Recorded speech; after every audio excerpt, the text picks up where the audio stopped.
Today we've got James Brazie's 06 on the dyno. This is a truck that Derek Rose at DNR put together.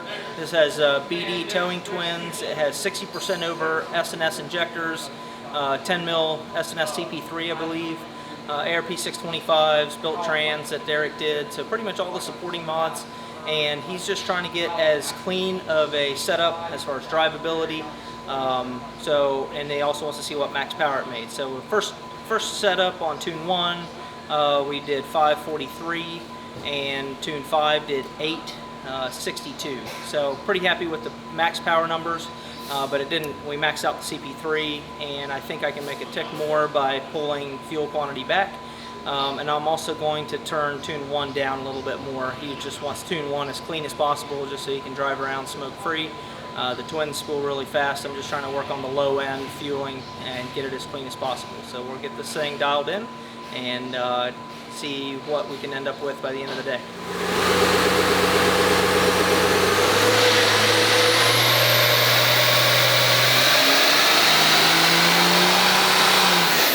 Okay, we got James's truck all wrapped up. We got tune 1 at 473 horsepower, and we've got tune 5. We made 869 and 1450 torque. So it's a really nice fast spooling setup, made good numbers. And then we got tune 2, 3, and 4 all equally linearized between 1 and 5. Equally linearized between 1 and 5. So we're going to take it off the dyno now. I'm going to do some street driving. It's got a pretty efficient torque converter in it, and so from a dead stop he was getting a good bit of black smoke if he jumped in it.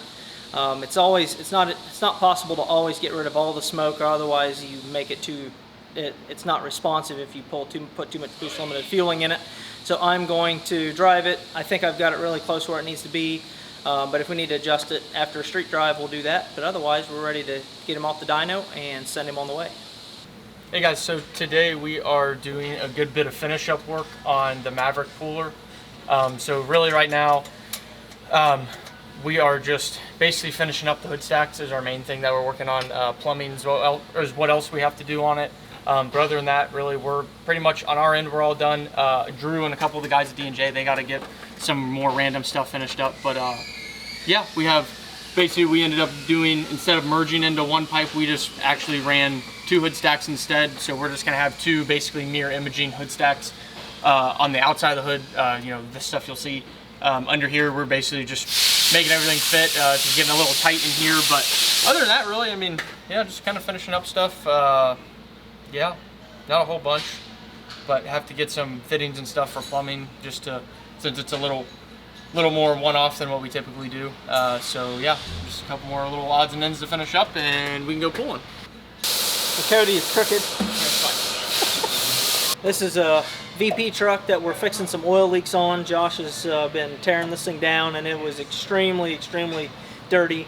Because the front main has been leaking for a while, and there's a decent groove in the crankshaft here.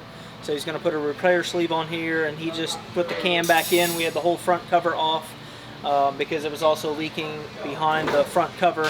So pull the cam out, front cover off, put a new gasket behind it, and seal it back up along with the oil pan. Put a repair sleeve on the crankshaft, and then we're going to have to clean out the radiator, and I'll show you.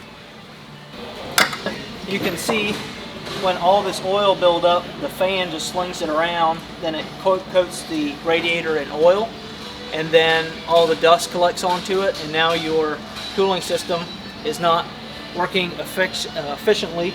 And so we're going to have to power wash that out, and hopefully we can get it cleaned up without damaging the radiator. Otherwise you have to replace the radiator. Most of the time you can soak that up and get it cleaned out. As long as air can flow through it, then we can save the radiator and get this thing back together and running good. Another thing to look for on these older VP trucks is this damper. The rubber starts deteriorating as it gets soaked with oil, and then this rubber will crack, and then this damper becomes off center, and your damper will no longer dampen correctly. So keep an eye on this on your older VP trucks, especially if that rubber starts squishing out. It's a good idea to replace your damper.